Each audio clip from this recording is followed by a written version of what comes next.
Diane Porter had become accustomed to laughter. Not the warm kind, not joyful laughter. The sharp kind people tried to disguise behind fake coughs and lowered voices. The kind that followed her throughout nearly every stage of her life.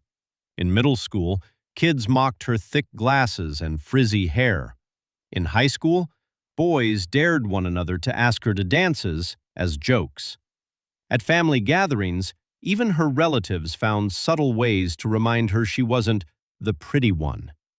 Her older sister Vanessa used to smile sympathetically and say things like, "Well, at least Diane has a good personality," as though that were consolation for failing to win life's beauty contest. Diane wasn't ugly. That was the strange part. She simply lacked whatever mysterious quality caused people to stop and notice someone. She faded into rooms, into conversations, into the background of photographs. And after years of hearing what she lacked, she eventually stopped searching for what she possessed. Another humiliation. At 34 years old, Diane worked in corporate sales for a marketing company downtown. She was dependable, smart, organized. She routinely saved accounts other people nearly destroyed. Everyone knew she deserved the upcoming promotion to senior client director. Even Diane allowed herself to hope. Until Samantha Reed walked into the conference room. Samantha was polished perfection. Tall, blonde, effortlessly charming. The kind of woman who seemed to glide instead of walk. When management announced Samantha's promotion, the room erupted into applause. Diane clapped too, because what else could she do? Then came the comments afterward. "Well, Samantha just has that presence. Clients love looking at her. She's leadership material." Diane sat silently at her desk while coworkers celebrated nearby. Not one person acknowledged how much work she had done. Not one. By 5 o'clock, she quietly gathered her purse and left before anyone could see her crying. The city streets buzzed with evening life. Car horns, neon signs, people laughing outside restaurants. Diane walked aimlessly through downtown, tears blurring the sidewalks beneath her feet. Her chest hurt, not because of the promotion, because deep down she feared everyone had been right about her all along. Invisible, forgettable, less than. As she crossed a crowded intersection, she accidentally slammed into someone hard. The impact spun her sideways. She lost balance and crashed onto the pavement. Embarrassment hit instantly. "Oh, God." But before she could scramble up, the man she'd collided with knelt beside her. "Are you hurt?" His voice was calm, concerned. Diane looked up through wet eyes.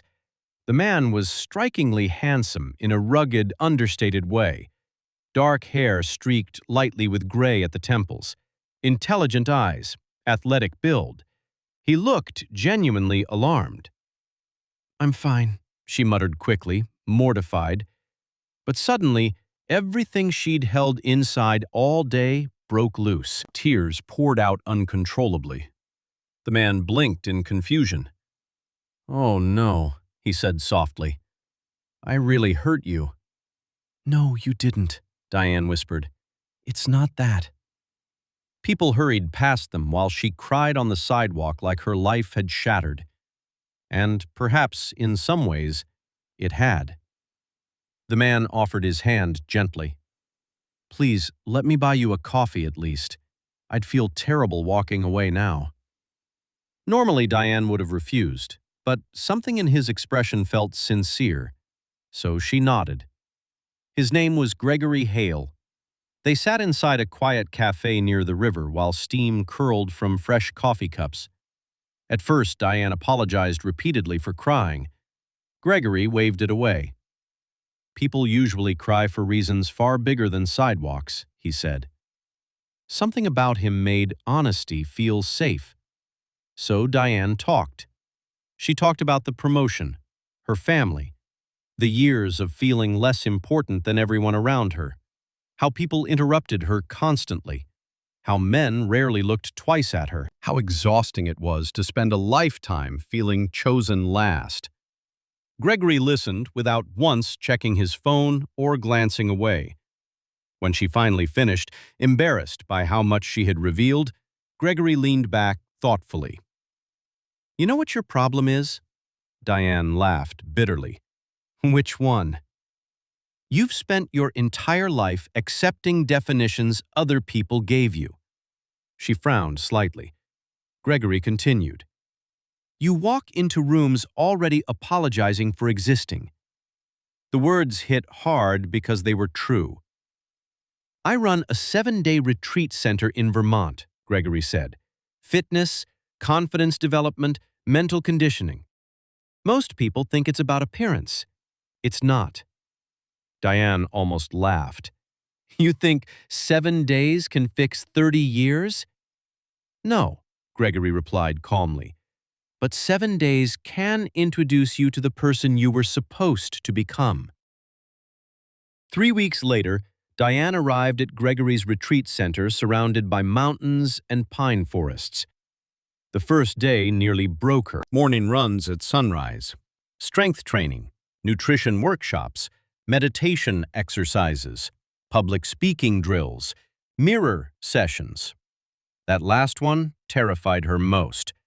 Participants had to stand before mirrors and speak positively about themselves.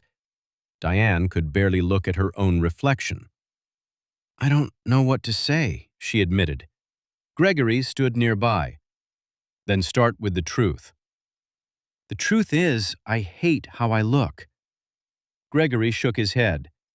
"No, that's what you were taught." Over the next several days, Diane was pushed emotionally harder than physically. One exercise forced participants to identify moments where shame shaped their lives. Another required them to walk into crowded spaces, carrying themselves with confidence, regardless of judgment. For the first time, Diane realized something devastating. People responded to the version of her she presented.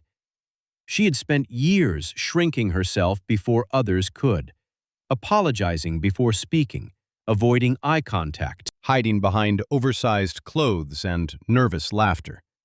She had unconsciously told the world she had little value, and people believed her. But slowly, something changed. By day 5, Diane stood straighter. By day 6, she spoke without hesitation. By day 7, she looked into the mirror and saw not a woman lacking beauty, but a woman who had never learned her own power. Monday morning at the office felt strangely quiet when Diane entered. Not because she suddenly looked like Samantha. She didn't. But something about her presence had transformed completely. She moved differently, confidently, purposefully. She made eye contact. Her posture radiated calm certainty. People noticed instantly. Coworkers who barely acknowledged her before suddenly greeted her warmly. Clients listened attentively during meetings. Even Samantha seemed unsettled. During a presentation later that week, Diane spoke with clarity and authority that commanded the room. Nobody interrupted her. Nobody dismissed her ideas. When she finished, the vice president actually leaned forward. "Excellent work, Diane." For the first time in years, she believed it. Not because he said it, because she finally saw it herself. Months later, Diane sat in a cafe across from Gregory once again. Only this time, she no longer hid behind lowered eyes. "You know what's funny?" she said. "What?" "I kept thinking the retreat changed me." Gregory smiled slightly. "And?" She looked out the window thoughtfully. "It didn't." He nodded, because he already knew. The retreat had never created confidence. It had uncovered it. The strength, the intelligence, the beauty, the presence. It had all been buried beneath years of humiliation and doubt. Diane smiled softly into her coffee cup. For most of her life, she believed she was someone people overlooked. But now, When Diane Porter entered a room, people noticed. If you enjoyed this short story, please subscribe to our channel. Thank you.